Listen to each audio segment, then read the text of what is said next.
Hello，大家好，我是王秋裤。那么之前那个视频呢，说了一下我有没有对象，还有我的择偶要求啊。那么很多网友呢就在底下给我延伸出来一个问题，两个爷叔阿姨就登了评论区讲嘞，酷酷啊，凭伊拉个搿人生经验啊，侬千万勿好寻外地人啊。阿拉屋里向儿子就是寻外地人，哪能？其实我觉得这无非就是上海的家长怕自己的小孩找外地人啊。那么为什么会有这些担心呢？我总结下来可能有4个原因啊，大家看看我说的有没有点道理。第一个原因呢，就是很多上海人啊，在上海都有自己的房子，而且呢也有自己的家业，那肯定是希望找一个本地的啊，能够门当户对一些。那第二个原因呢，我觉得可能在来往方面会有些麻烦，尽管现在的交通啊也很方便啊，上面飞，下面串，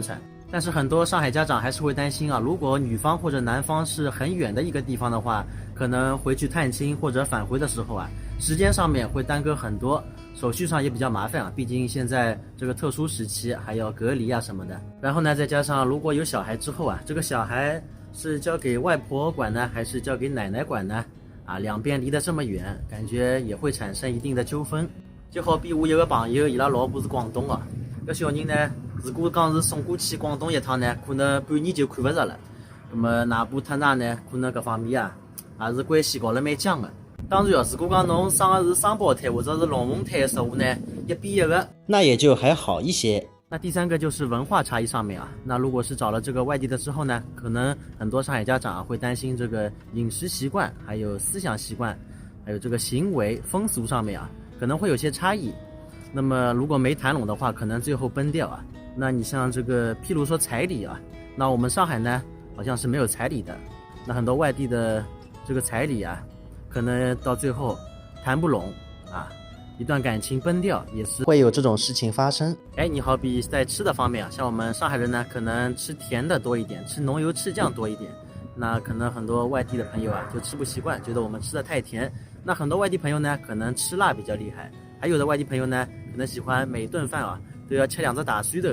那么可能上海人呢也要吃不消。那第4个原因呢，可能就是很多人会觉得上海人找上海人天经地义，而且也是强联手啊。这样的话，本地关系网呢也会更发达和丰富。譬如讲，我屋里向碰上啥问题啊，那么我老婆呢，屋里向亲戚是上海做啥的，那么帮起忙来呢，可能更加方便一点。那说完了长辈的这4个看法啊，那么我也来谈谈我的看法。那么首先呢，根据这个数据来看啊，我们现在上海的两地婚姻比例啊，已经是占到了40%，可以说是非常高了。这个数据呢，也直接证明了我们大上海的这个包容性啊。其实随着现在这个时代慢慢发展啊，现在这个异地婚姻啊，已经是被慢慢接受了。不过作为我来说呢，我还是不偏不倚啊，持中立态度。但如果要找外地的话，最好是不要远的10万8千里啊，越近必然是越方便嘛。可能会差异小一点，毕竟也要因人而异嘛，